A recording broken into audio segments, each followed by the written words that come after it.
The propaganda had been clear and unrelenting. Every briefing, every warning, every whispered conversation among the auxiliary staff had painted the same picture of what awaited captured women. The Americans, they had been told repeatedly, were undisciplined soldiers who viewed prisoners as trophies of war. When the truck carrying the young woman and her fellow auxiliaries finally stopped and the canvas flaps were pulled back, the blinding light of a Texas afternoon poured in. She was 22 years old, trained as a nurse, and absolutely certain that stepping down from that vehicle would mark the beginning of degradation and abuse. Her fingers gripped the small bag containing her few possessions until her knuckles went white. The other women moved slowly, reluctantly, down from the transport. Their eyes darted constantly toward the Americans stationed at the camp entrance. These men were tall, their uniforms showing none of the wear and tear that marked soldiers who had seen prolonged combat. Everything about them spoke of abundance, their faces full rather than gaunt, their boots polished, their weapons maintained with obvious care. But what struck the arrivals most forcefully was not their appearance, but their absolute stillness. They stood at attention, rifles held in perfect vertical alignment, their expressions revealing nothing whatsoever. There were no jeers, no crude gestures, no aggressive posturing, just silent watchfulness. An officer moved forward, accompanied by someone who would serve as translator. The instruction came in sharp Japanese syllables: form 2 lines, maintain order, wait for further directions. The tone was neither warm nor hostile, simply matter of fact. The women obeyed, their minds racing to reconcile what they were experiencing with what they had been prepared to endure. Where was the chaos? Where was the triumphalism? Where were the men who were supposed to see them as something other than prisoners requiring processing? Inside a large tent designated for intake procedures, medical personnel waited with standardized forms and pens already positioned on clipboards. Each woman had her information recorded, her name, her age, the unit she had served with. Metal tags were prepared and issued. Through the interpreter, the regulations were explained in methodical detail. There would be no personal interaction between guards and prisoners outside officially sanctioned duties. No special treatment would be given or accepted. No exceptions would be made to these policies. The interpreter repeated the phrase Geneva Convention as though it should mean something to them, and indeed it did, though not in any way they had anticipated. The information spread through the group of new arrivals like electricity through water. They had expected attention, almost certainly unwanted attention, possibly violent attention. Instead, they were being informed that American military personnel were legally prohibited from approaching them, except in the execution of their assigned responsibilities. Some of the women exchanged quick glances, trying to read in each other's faces whether this could possibly be genuine or whether it represented some elaborate preliminary to worse treatment later. The medical examinations proceeded with clinical efficiency. Wounds from the journey were cleaned and bandaged. Body temperatures were taken. Vaccination histories were documented. The American medics wore gloves for every examination. They spoke only through interpreters. They moved from patient to patient without lingering, without unnecessary eye contact, without any gesture that could be interpreted as personal interest. The young nurse sat rigidly on a wooden bench while a male medic wrapped gauze around her wrist where the skin had been rubbed raw. He completed the task in silence, indicated through gesture that she could rejoin the line, and immediately turned his attention to the next person requiring treatment. This was not the coldness of contempt or disgust. It was the coldness of procedure, of following established protocols regardless of personal feeling. She had never imagined such detachment from the enemy. In every scenario she had constructed in her mind during the transport, the Americans had been vivid presences, either threatening or perhaps attempting to extract cooperation through false kindness. These men were neither. They were functionaries executing predetermined steps in a process. At the far wall of the intake tent, a sign had been posted in both English and Japanese characters. The message was unambiguous. Personal contact between United States military personnel and prisoners of war is strictly forbidden. All requests must be submitted through proper command channels. She read it 3 times, each reading doing nothing to resolve the fundamental contradiction between this reality and everything her training had taught her to expect. This was not mercy, exactly, nor was it cruelty. It was something else entirely, a refusal to cross boundaries that she had not believed existed in wartime. The line of women moved slowly toward the barracks that would house them. As they walked, the young nurse felt her understanding shifting beneath her feet like sand. Whatever this place represented, it was governed by rules that appeared to supersede individual desire or hostility. That realization was more disorienting than any insult or threat could have been. She had prepared herself emotionally for brutality. She had no preparation at all for bureaucratic indifference enforced with rigid consistency. The structures designated as living quarters were simple wooden buildings arranged in precise rows. Barbed wire marked the perimeter, guard towers stood at regular intervals, but the interiors of the barracks showed signs of preparation for occupation. Bunks had been arranged with military precision. Thin mattresses lay on each frame. Blankets had been folded and placed at the foot of each bed. Small lockers bore numbered tags. Posted on the walls were schedules and regulations, again in both languages, leaving nothing to ambiguity. 2 women in American military uniforms waited inside. They were identified as WAC volunteers serving as interpreters, and they began immediately to explain the daily routine. Wake-up would occur at 6 in the morning. Roll call would follow at 7. Meals would be served at designated hours. Lights would be extinguished at 9 in the evening.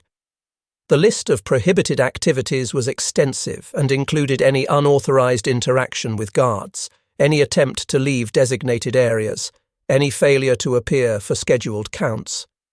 Each rule was explained clearly, repeated for emphasis, and added to the growing catalogue of boundaries defining their captivity.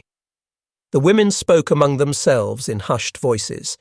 Some had convinced themselves that guards would attempt to trade privileges for cooperation or submission. Others had imagined inspections conducted with deliberate invasiveness, moments designed to humiliate and dominate. None of these scenarios materialized.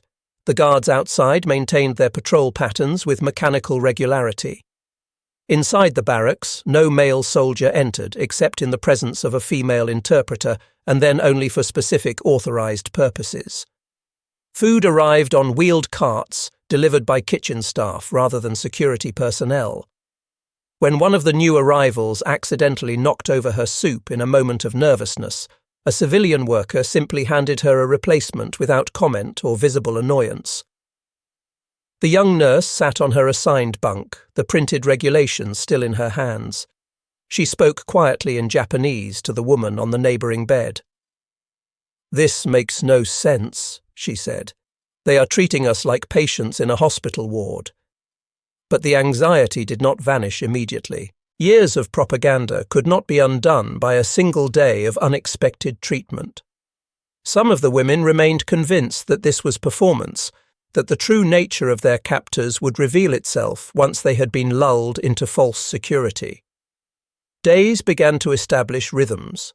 Inspections occurred but were brief and conducted with professional detachment. Supplies were distributed on the same schedule each week. Medical checkups happened regularly and, when possible, were performed by female medical staff. Not once did the behaviour of the guards suggest anything beyond strict adherence to their assigned duties. Their faces remained professionally neutral, their interactions limited to necessary communication, their presence like that of functionaries rather than conquerors. One evening, as the prisoners were hanging laundry to dry, a guard passed nearby on his patrol route. His eyes remained fixed on the horizon. He did not glance toward the women even when one of them stepped directly into his peripheral vision. The deliberate avoidance struck them as more remarkable than any stare would have been.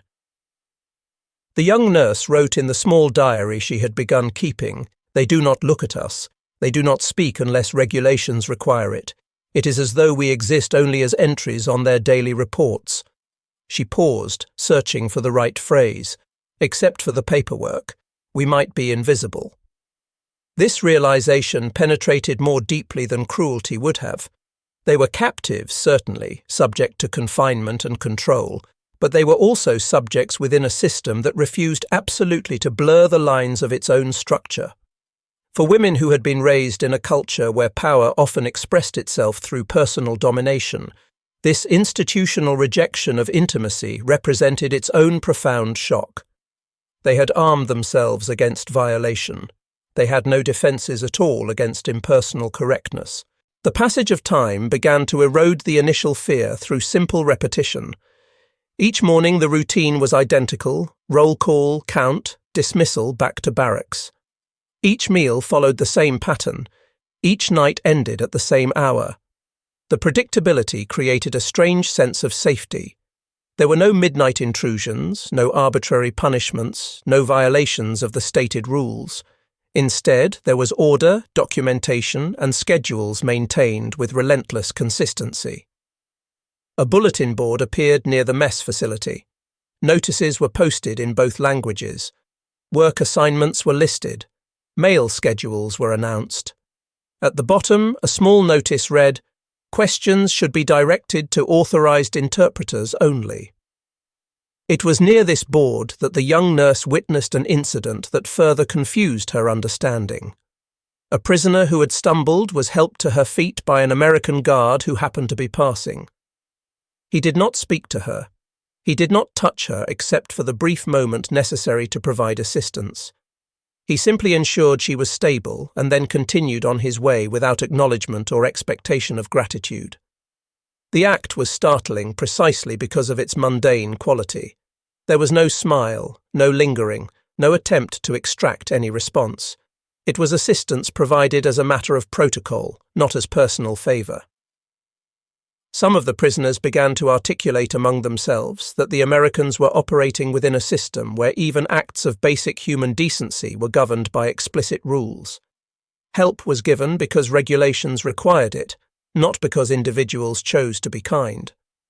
When male privileges were announced, the women were provided with paper and writing implements. Instructions were given through interpreters. They could write to family members. All letters would be subject to censorship. They could not include information about the camp's physical layout or security procedures. They could not include hidden messages or codes. Despite these restrictions, the mere possibility of communication with the outside world felt like an unexpected gift. The nurse stared at the blank page for a considerable time. Finally, she wrote in careful characters, "I am alive. They treat us according to rules." Around her, other women composed similar messages, their hands shaking as though the act of writing itself might somehow be punished. But no punishment materialized. The letters were collected, inspected, and sent. Some weeks later, replies began to arrive, thin envelopes that had travelled across an ocean carrying brief messages from families still enduring rationing and bombardment. Several women cried silently when they received these letters, clutching the envelopes as though they were sacred objects. The messages from home carried questions.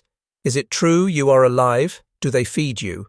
Are you being treated according to law?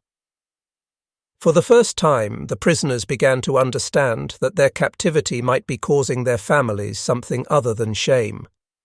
There might be relief mixed with the dishonour, gratitude that their daughters and sisters had survived even in enemy hands. The nurse noticed her own writing changing. Her letters no longer focused exclusively on fear or confusion. She began to describe routines, to mention that she was learning a few English words, to note the quietness of the nights. She also observed that the Americans enforced every regulation concerning mail with the same rigour they applied to everything else. Prisoners could not include personal notes to guards. They could not enclose small gifts or tokens. The separation was absolute and non-negotiable. This refusal to permit any blurring of boundaries gradually transformed itself into a form of respect in the minds of the captives. The Americans were not attempting to win affection or loyalty. They were simply following their regulations. The women began to understand that the guards' rejection of any personal relationship was not an insult, but rather a system designed to protect both parties from compromising situations. Neither friendship nor exploitation could cross that barrier. At night, rereading what she had written, the nurse added to her diary, "They will not accept gifts. They will not accept gratitude. They will not accept any gesture that suggests connection beyond their official duties. Perhaps this is why I can sleep now."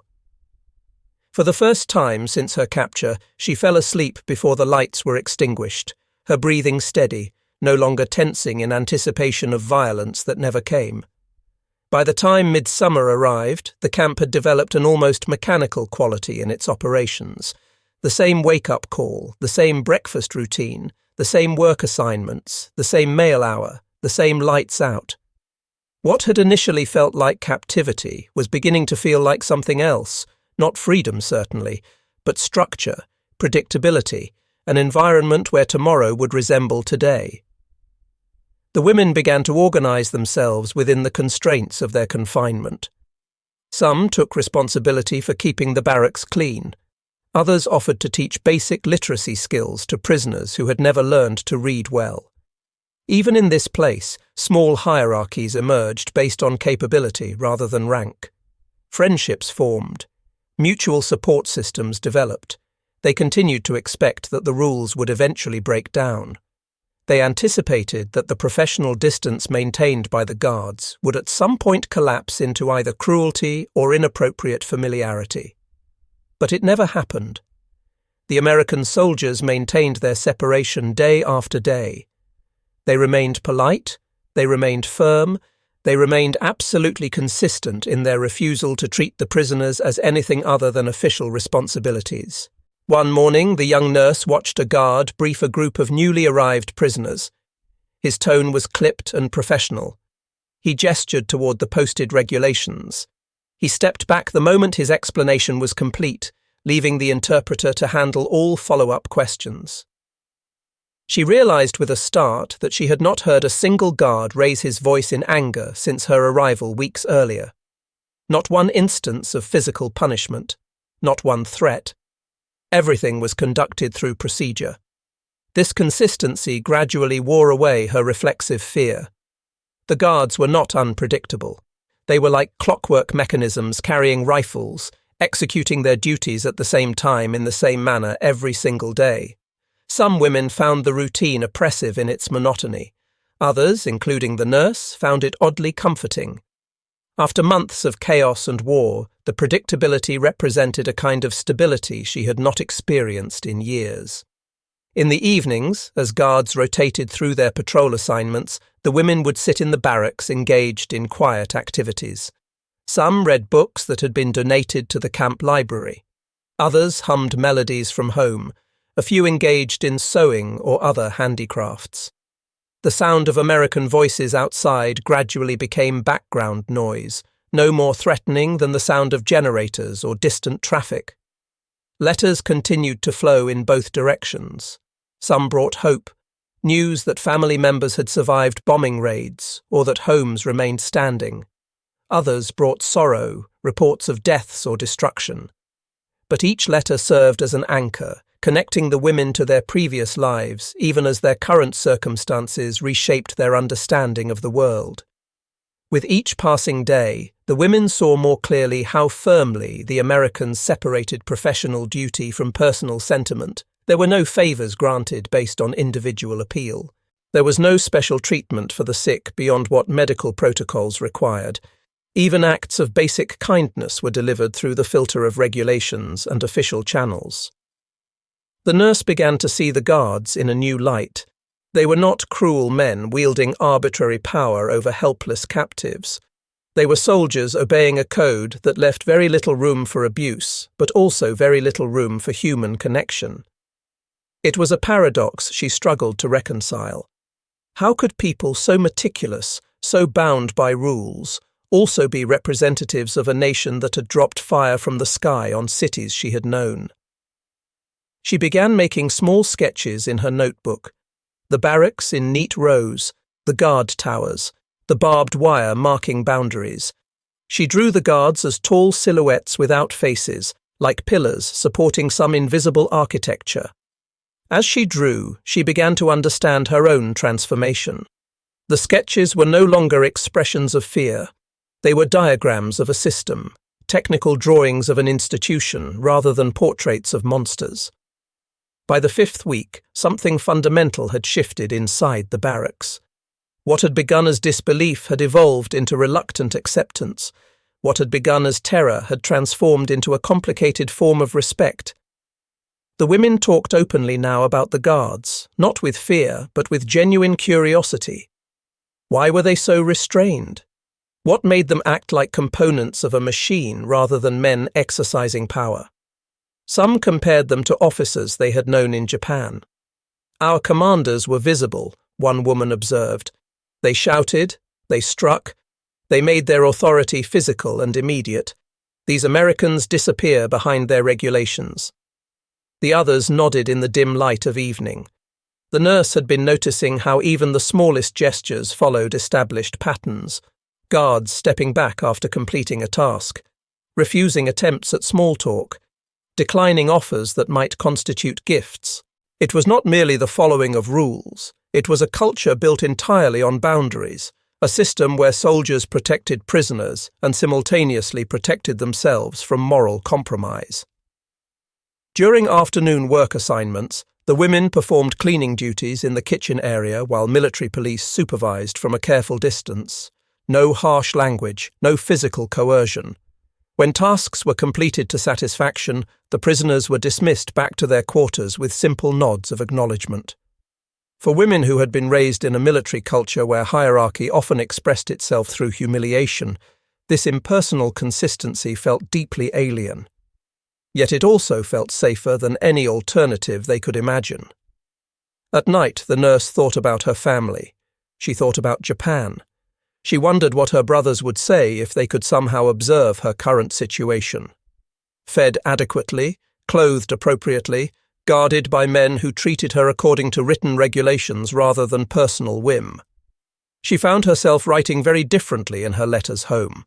Instead of describing fear, she described routines. Instead of reporting humiliation, she reported order. "They do not treat us as enemies," she wrote carefully. "They treat us as obligations under law." The letters were censored before being sent, but most of what she wrote was permitted through.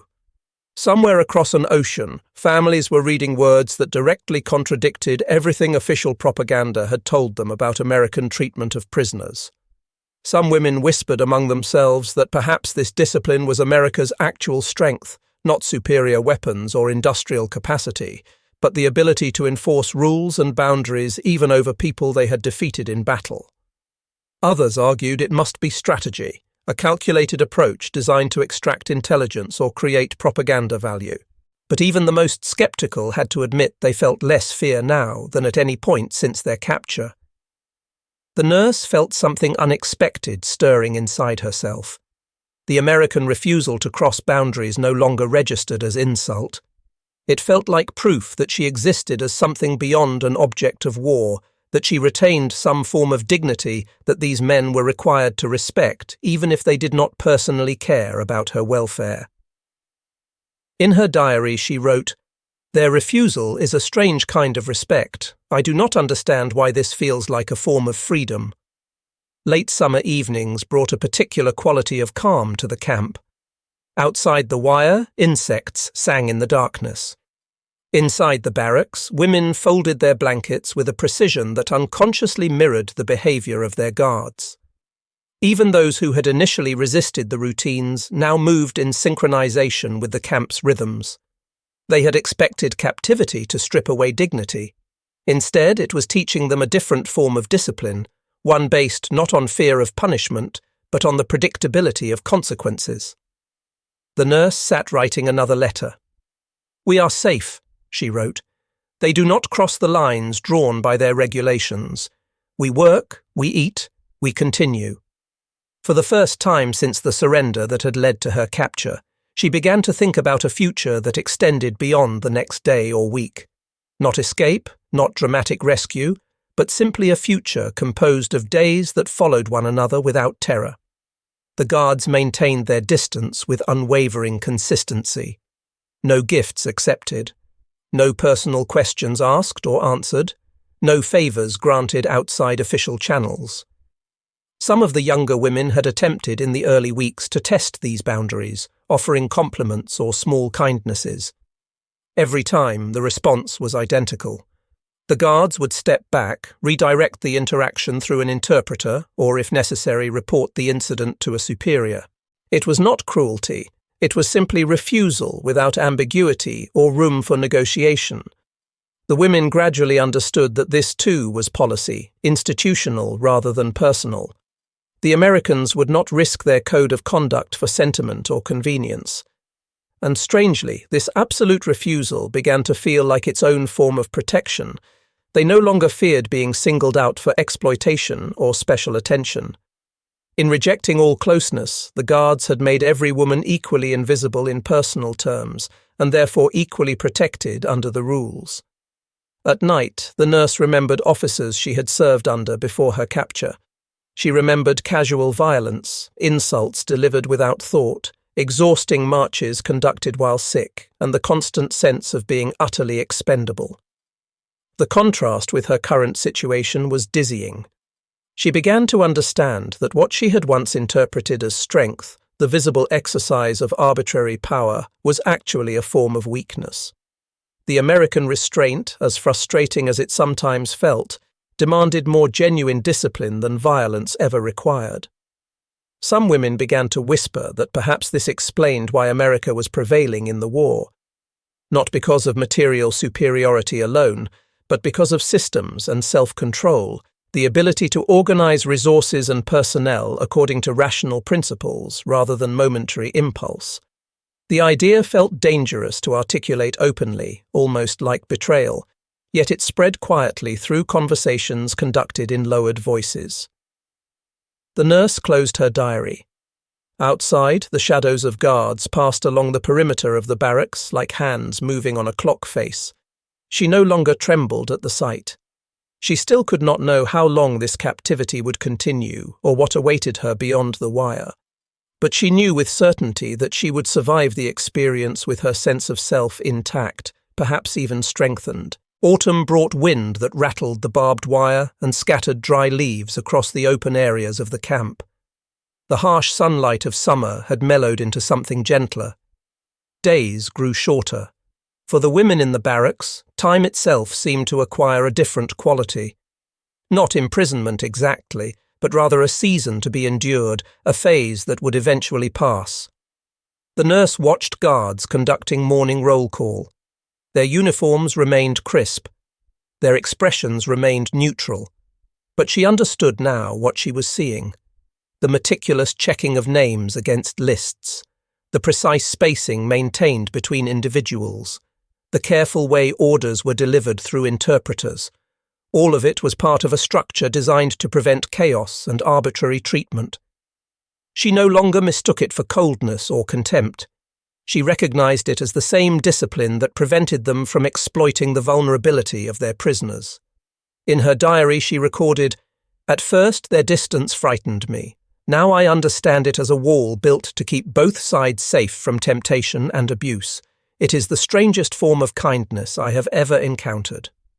Other women were articulating similar thoughts. They had progressed from dread through confusion and grudging acceptance to something approaching relief. They could predict how the guards would behave, and in that predictability existed an unexpected form of freedom. One afternoon during work detail in a small garden area, the women were given extra time to tend plants they had helped establish weeks earlier. Green shoots had emerged from soil that had been bare and dead, a metaphor perhaps for their own gradual transformation. The guards remained at their posts, watching quietly but not interfering. No shouting, no harassment, no interruption of the work. The women laboured in companionable silence, feeling sun on their faces and dirt under their fingernails. For brief moments the war seemed impossibly distant. The nurse thought again of her mother, of home, of a life that existed outside the framework of military service and conflict. She did not yet know whether Japan would ultimately prevail or be defeated, but she understood that the world she had been raised to believe in had cracked irrevocably. Propaganda had described Americans as barbarians. Reality had revealed them as bureaucrats, which was somehow more unsettling. At night, the barracks smelled faintly of soap and dried vegetation. Women spoke in quiet voices about plans for after the war.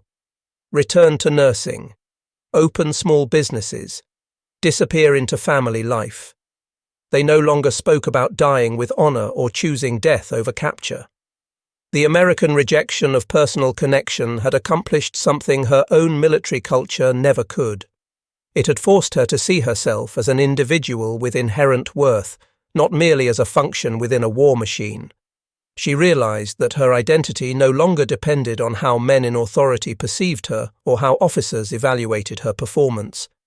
Her identity was being constructed from small acts of daily survival: folding a blanket properly, tending a plant, writing a letter.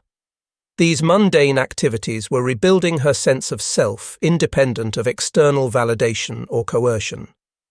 A guard's flashlight beam swept across the interior of the barracks one final time before lights out. She happened to meet his eyes for a fraction of a second, and he immediately looked away, maintaining the distance required by regulations. In that tiny gesture was contained the entire story of her captivity. She lay down on her bunk and pulled the thin blanket around her shoulders. She remained a prisoner. She remained far from home. But the terror that had consumed her upon arrival had vanished completely. In its place existed a strange steadiness, a knowledge built from repetition and routine that she would eventually leave this camp as herself, fundamentally unchanged in the ways that mattered. She closed her eyes and listened to wind moving through the wire fence. She no longer imagined rifles being raised or punishments being prepared at dawn. Instead, she imagined sounds from home. Waves against shore, the clattering of a train pulling into a station, her mother calling her name. The images carried her into sleep, dreamless and untroubled.